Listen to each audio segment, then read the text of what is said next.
गरीब मायका। मोहिनी के 3 बेटे थे।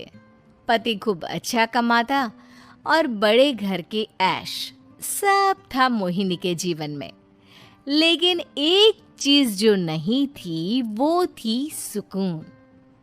मेरी बहन और मेरा भाई दोनों गरीब, लेकिन मैं मेरे पास तो नोट की बरसात है। तभी मोहिनी की बहन बीना उसके दरवाजे आ जाती है। अरे मोहिनी, कैसी है? मेरे घर में ना सिलेंडर खत्म हो गया है। तेरे पास तो इतने पैसे हैं, भरवा देना मेरा सिलेंडर।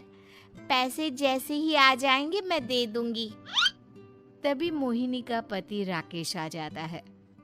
क्या है बिना, ये अपने घर की परेशानी हम लोगों के घर ना गाया करो। तुम्हारी बहन को तुम लोगों पर तरस आ जाता है और वो पैसे देने लग जाती है। मुझे ये बिल्कुल पसंद नहीं है। ओ जीजा जी, नहीं, मैं तो वो बस अच्छा, मैं चलती हूँ। बीना वहां से चली जाती है। उसके जाने के बाद अच्छा किया जो आपने सुना दिया। अरे न जाने क्या सोचकर मेरे घर आ जाती है कि जैसे यहाँ तो भंडारा भरा है। अरे कितना तो दे दिया। अच्छा जी, जरा 1000 तो देना। वो बिन्नी दीदी है ना, उनके घर जा रही हूँ। उनका पोता हुआ है तो मुंह दिखाई दे दूंगी। हाँ, उन लोगों के आगे तो शो ऑफ किया करो। वो खुद को बड़ा अमीर शो करते हैं ना। दिखा दे कि तू भी किसी से कम नहीं है। हाँ जी, इसी के लिए तो जा रही हूँ। मोहिनी तैयार होकर अपनी बुआ की बेटी के घर जाती है, जहाँ उसके पोते का कार्यक्रम चल रहा होता है। वहाँ वीना भी आई होती है। अरे वीना, क्या जरूरत थी यहाँ आने की? तेरे घर पर गैस नहीं है तो वो भरा लेती। क्या करूँ मोहिनी, बुआ को बुरा लग जाता नहीं जाती तो। वैसे मेरे पास एक जोड़ा बच्चे का कपड़ा रखा था, वही अपनी चांदी के पायल के साथ देने जा रही हूँ। घर पर गैस थी नहीं, सोचा परिवार यहीं खाना खा लेगा, बाकी सुबह का सुबह देखा जाएगा। मोहिनी को बहन पर दया आ जाती है। वो पर्स से 1000 रुपये निकाल कर दे देती है। ले बिना, लेकिन पैसे वापस कर देना, तेरे जीजाजी हिसाब लेते हैं। मोहिनी भी क्या करती, गरीबी में बहन का सहारा ही उसके जीवन जीने का आधार था। फिर एक रोज, सुनिए, भाई के घर बेटी हुई है, मुझे माँ के पास जाना होगा। अरे उस घर में ना कूलर है ना एसी, कैसे रहोगी तुम? हाँ, वही सोच रही हूँ कि अकेली जाऊं, बच्चों को साथ ना ले जाऊं। चली जाओ, लेकिन ये जो तुम अपने गरीब परिवार से मिलने चली जाती हो ना, मुझे बिल्कुल अच्छा नहीं लगता। पता नहीं मैं भी कैसे मैनेज करती हूँ, लेकिन क्या करूँ। मोहिनी भाई भाभी के घर आती है। मोहिनी, कैसे आना हुआ? तू यहाँ हम लोगों के घर रह लेगी या फिर किसी होटल में रहेगी? क्या हो गया है माँ? मोहिनी को क्यों ऐसे बोल रहे हैं आप? अरे तू नहीं जानती अपनी ननद को, पैसे वाली है ना, तो ऐड कुछ ज्यादा ही है। मोहिनी को माँ की बात का बुरा नहीं लगता है, क्योंकि उसे पता ही नहीं चलता कि माँ उसे जली कटी सुना रही है। वो भाभी की बच्ची के साथ लेन देन करती है और वहाँ से चली जाती है। उसके जाने के बाद, माँ, क्यों आप मोहिनी को इतनी सारी बातें सुनाती हो? भाई का बेटा बोल पड़ता है। माँ, क्योंकि दादी जानती है कि बुआ के अंदर घमंड है। सही बोल रहा है मोहन।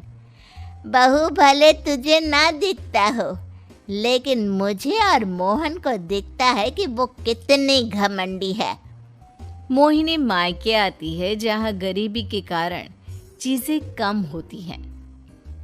इस मोहन के बच्चे को काम पर लगा दो ना, किसी दुकान या किसी होटल में बर्तन बर्तन धो लिया करेगा। कम से कम 4 पैसे और आएंगे घर में।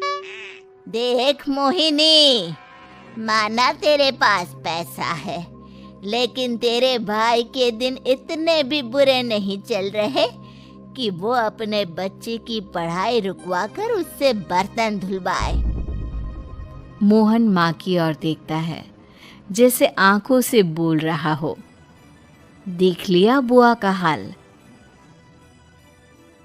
हाँ मोहिनी, बात तो सही है, लेकिन अभी मोहन को पढ़ना है। आखिर तुम भी तो अपने दोनों बेटों को पढ़ा रही हो ना। मेरे बेटों से कैसे कंपेयर कर सकती हैं आप? अरे वो तो कलेक्टर बनेंगे। हाँ, कल को वो मोहन को नौकरी में रख लेंगे, क्यों? मोहिनी कुछ दिन और रहकर चली जाती है। धीरे धीरे दिन बीतता है। मोहन बड़ा होता है और कड़ी मेहनत से सफल भी हो जाता है। मोहिनी, माँ के जाने के बाद तो तुमने भाई भाभी के घर जाना छोड़ ही दिया, क्यों? वो क्या है ना, उन लोगों का घर छोटा है, मेरे बच्चे जाना ही नहीं चाहते। पर तुझे क्यों अचानक मायके की बात याद आ गई? यार, मेरा तो मायका है, भाई भाभी है, मेरा तो आना जाना लगा ही रहता है। हाँ, क्योंकि तुझे आदत है ना ऐसे छोटे से घर में और कम पैसे में रहने की। वैसे क्या खबर है आजकल मायके की अपने? अब वो घर छोटा और कम पैसे का नहीं रहा, क्योंकि मोहन तो बहुत बड़ा आदमी बन गया है। फिर क्या? मोहिनी भाभी को फोन करती है। मोहन किसी बड़ी कंपनी का मैनेजर हो गया है क्या भाभी? क्या ये सच है? हाँ मोहिनी दीदी, अब तो हम लोगों के गरीबी के दिन कट गए। आपके भाई ने कोई अच्छे कर्म किए होंगे, जो हम लोगों का बेटा इतना अच्छा कमा रहा है। देख लो भाभी, पहले भी आपने कई गलतियां की थी, आप थोड़ा संभल कर चलना। भाभी को मोहिनी की बात समझ में नहीं आती कि वो क्या कहना चाहती है। फिर एक दिन वीना मोहिनी से कहती है, मोहिनी, हमारा भतीजा मोहन अच्छा कमा रहा है, क्यों ना मैं अपने बेटे की नौकरी के लिए उससे बात करूं? अरे बुआ का बेटा है, ये सोचकर मदद तो करेगा ना। हाँ हाँ, क्यों नहीं करेगा। उसके बुरे दिन में तो हम भी खड़े थे। मोहन को वीना फोन करती है और अपने बेटे की मदद करने की बात करती है। हाँ हाँ बुआ, क्यों नहीं, आप सिद्धार्थ को भेज दें, मैं अपनी ही कंपनी में उसकी नौकरी करवा देता हूँ। दिन बीतते हैं, अब वीना के हालात भी अच्छे हो जाते हैं। क्या बात है वीना, तूने भी कार ले ली, वो भी इतनी अच्छी। हाँ मोहिनी, अपने भतीजे के कारण तो हम लोगों के दिन अच्छे हो गए। उसने सिद्धार्थ की नौकरी लगवा दी है, वो भी शानदार।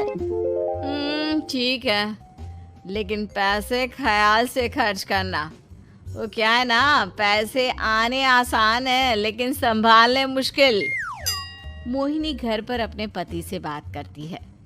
देखो ना, सबके पास पैसे हैं। एक वक्त था जब मैं ही अमीर हुआ करती थी। लगता है कि ज्यादा दिन नहीं रह पाओगी। मेरी नौकरी को कुछ साल ही बचे हैं और तुम्हारे दोनों लड़के निकम्मे हैं। उन लोगों को बोलो ना कि नौकरी करे।